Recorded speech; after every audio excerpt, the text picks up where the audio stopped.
এখন সব জায়গাতেই কম বেশি মেলা হচ্ছে। আর শীতকাল মানেই অনেক জায়গাতেই মেলা হয়, সেরকম আমাদের এখানেও মেলা হচ্ছে।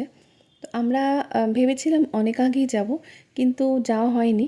তো আজকে গেছিলাম, আর এখানে গিয়ে দেখলাম প্রচুর মানুষের ভিড়। আর আমরা যখন গেছিলাম তখন প্রায় তখন 7টা বাজে, তখন সবাই আসা শুরু করছে।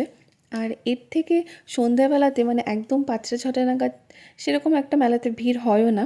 তখন লাইট থাকে না, তারপরে মেলাতে দোকানপাটগুলো সেরকম খোলে না। তো 7টা থেকে শুরু হয় মেলার লোকজনের আনাগোনা, তারপর তো চলতেই থাকে রাত পর্যন্ত। এখন বাচ্চারা যেটাতে চড়ছে, এটার নামটা ঠিক কি আমি ঠিক জানি না, তবুও আমার মনে হচ্ছে এইটাতে যদি আমি চড়তে পারতাম খুব ভালো হতো। কারণ একটাই কারণ হলো, এখানে যে কটা রাইড আছে আমি একটাতেও চড়তে পারি না। এক হচ্ছে ব্রেক ডান্স, আর ওদিকে ইলেকট্রিক যে নাগরদোলনাটা আছে ওটাতে আমি একদমই চড়তে পারি না। ব্রেক ডান্সে আমি একবার উঠেছিলাম, উঠে মানে শেষ পর্যন্ত সেই এখানকার লোকজন আমাকে নামাতে পারলে বাঁচে, আমি এত চিৎকার করেছি। আর ইলেকট্রিক দেখে তো আমার ভয় লাগে, আমি উঠতেই পারি না। তো খাওয়া দাওয়া করতে হবে, কিছুতে যখন চড়তেই পারলাম না।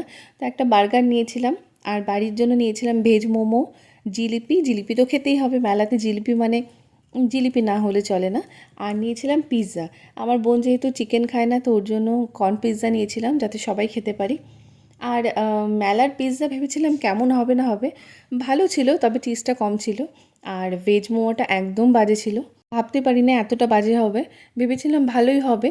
আসলে মানে আমি একটা দোকানের মোমো খেয়ে খেয়ে এমন অভ্যাস হয়ে গেছে, আর ওখানে এত ভালো বানায়, এই মোমোটা একদমই মানে খুবই বাজে খেতে। ভেজ মোমো এত বাজে হয় না, কিন্তু পিৎজাটা ভালোই ছিল।